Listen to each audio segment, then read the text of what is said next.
Bonjour à tous, je suis Vincent. Une nouvelle tête donc pour un nouveau grand défi. Habituellement, je suis derrière la caméra. Aujourd'hui, je vais être devant, mais juste un peu. C'est donc DAF qui nous propose un XF de 480 chevaux pour relever le défi.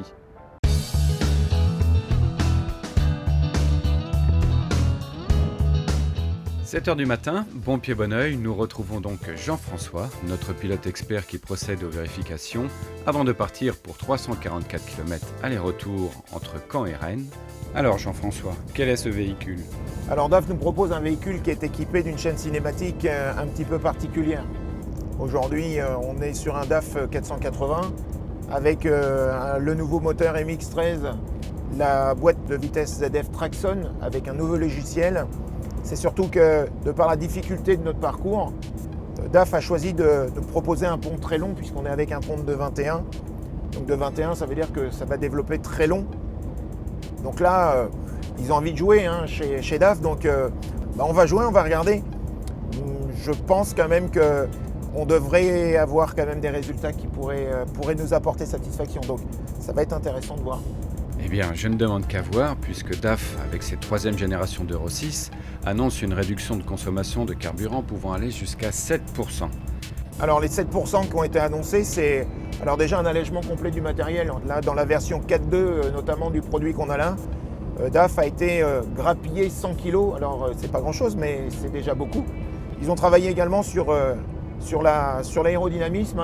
Aujourd'hui, le nouveau DAF, il se différencie ne serait-ce que de par sa visière, de par sa ligne, mais c'est surtout que DAF, visiblement, mise beaucoup sur sa nouvelle chaîne cinématique. L'objectif, c'est de travailler énormément sur la base du régime de couple. Et là, on a, pour le nombre de kilomètres qu'on a pu faire, on peut voir que le véhicule travaille entre 900 et 1000 tours, mais de façon déjà, impressionnante, et de façon très efficace. Les surrégimes sur ce véhicule-là n'existent pas. Et en plus, DAF propose un mode automatique éco qui fait que, quelque part, si un conducteur lambda l'utilise de façon, normale, souple, les performances de consommation seront déjà là de par l'équipement du véhicule en fait. Justement, il est également équipé d'un autre système, l'EcoRoll, qui libère la transmission pour gagner encore en consommation. En fait, dès lors qu'un véhicule nous donne la possibilité d'activer l'option EcoRoll, l'idée, c'est d'exploiter l'inertie du véhicule au maximum. Là, en l'occurrence, chez DAF, il nous propose l'EcoRoll, mais pour pouvoir l'exploiter, cette fonction-là, il faut activer soit le limiteur, soit le régulateur. Mais nous, dans le cadre de notre essai, première partie, c'est sans régulateur. On le fera au retour, le régulateur, et là, on verra si l'EcoRoll est exploité. Mais dans notre première partie, c'est que si on ne met pas le limiteur, cette fonctionnalité n'est pas active. Et qu'en est-il du confort de la cabine? En ce qui concerne le confort de l'XF, la réputation n'est pas à faire puisque de toute façon, ça a toujours été, ça reste et ça sera toujours un camion très confortable. Dorigny-Fouillard, c'est ici que nous faisons demi-tour. Mais avant, Jean-François, un petit relevé de consommation.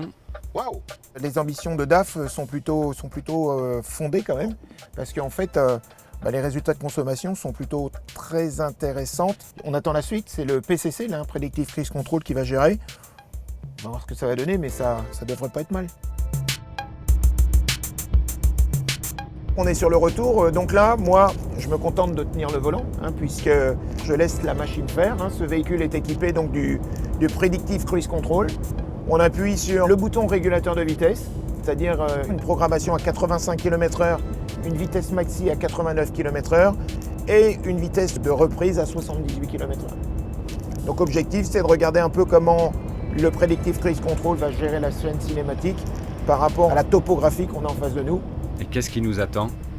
En fait, la difficulté de Pont-Farcy permet de voir si la chaîne cinématique va être exploitée de façon très efficace, mais c'est aussi de voir si la retenue que peut nous proposer le frein MX va être au maximum de ce qu'on attend, puisque Pont-Farcy, c'est une descente qui est quand même assez forte.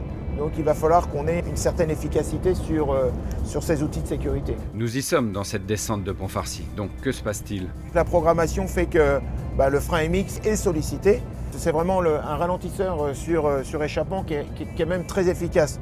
Clairement, j'ai mis 2 coups de pied sur le frein pour rester dans les limites du code de la route, parce que je ne voulais pas dépasser, hein, mais clairement le ralentisseur a été à la hauteur de ce que j'attendais en fait.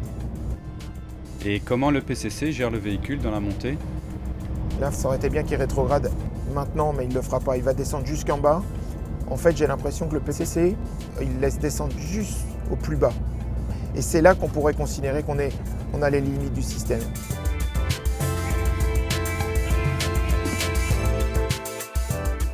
C'est l'heure du bilan. Alors Jean-François, globalement, comment ce XF 480 s'en est sorti?